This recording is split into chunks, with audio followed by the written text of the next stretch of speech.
Good morning, friends, and welcome back to Coffee with a Senior. I'm glad you are here and hope you are sharing this time with others as we share senior moments over a cup of fresh coffee. Well, here I go. I can tell you the exact moment I realized I was old. Not older, not getting on in the years, not becoming a senior citizen, but actually getting old. It was 18 months ago at a restaurant with my grandson. The waitress, sweet young woman, about 25, brought our drinks and said to my grandson, "Your father is so cute," like I was a pet or a piece of charming antique furniture. My grandson looked embarrassed, I looked confused, and the waitress looked at me with that particular smile reserved for elderly people and small children. That's when it hit me. Somewhere along the way, I crossed the line from being a regular adult to being someone's cute old grandfather. Once you start noticing it, the signs are everywhere. People speak to you more slowly, more loudly, as if age has something to do with affecting your hearing or comprehension at the same time. Store clerks call you sir with extra deference. Neighbors offer to carry your groceries without being asked. Young people hold doors for you and wait patiently while you navigate the stairs. They give you the seat on buses without you even needing it. They explain simple technology with exaggerated patience, the way you might explain something to a child. And don't get me started on the doctor visits.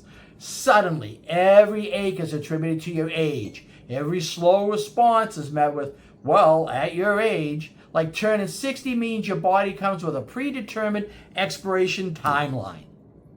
But the real shock comes when you catch yourself in a mirror unexpectedly. Not the bathroom mirror where you're prepared to see yourself, but catching a reflection in a store window as you walk by.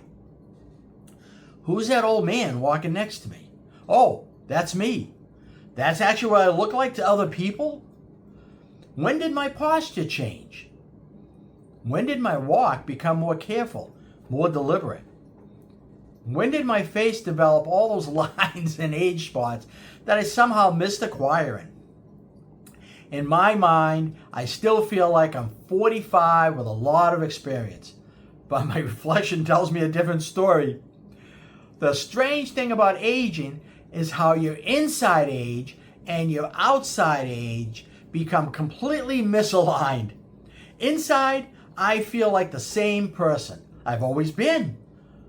I have the same sense of humor, the same curiosity, the same basic personality. My thoughts don't feel old.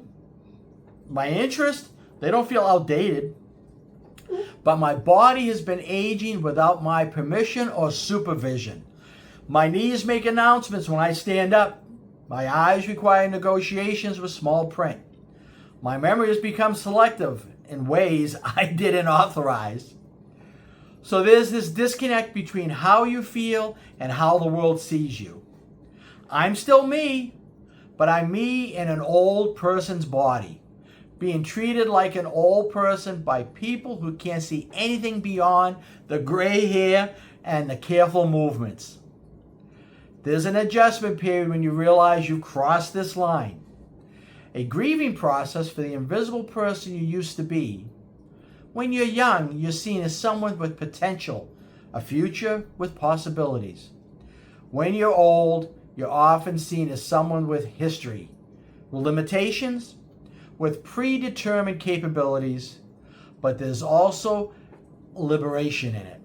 Once you accept that you're officially old, you can stop trying to pretend otherwise. You can lean into the advantages of being seen as a harmless, non-threatening person. You can embrace the wisdom that actually does come with decades of experience. And being recognized as old has its benefits. People excuse your quirks more easily. You can speak your mind without being seen as aggressive. You can ask questions without looking incompetent, and you can move at your own pace without feeling rushed. And there's something powerful about reaching the age where you stop caring about being seen as old. When you embrace it instead of fighting it. When you realize that being old means you've survived long enough to accumulate wisdom, relationships, experiences that younger people haven't had yet. That day in the restaurant when the waitress called me cute, I could have been offended. Instead, I decided to take it as a recognition that I've made it to the stage of life that not everyone reaches. Being old isn't a failure, it's an achievement. Next week, let's talk about something I wish I'd known sooner. What I would tell my 50-year-old self if I could go back and have a conversation. Until then, embrace whatever age you are. Every year is a gift, even the ones that come with gray hair and reading glasses. Friend, keep enjoying life. It's the only one you have. Oh, and drink good coffee. Cheers. See you next week.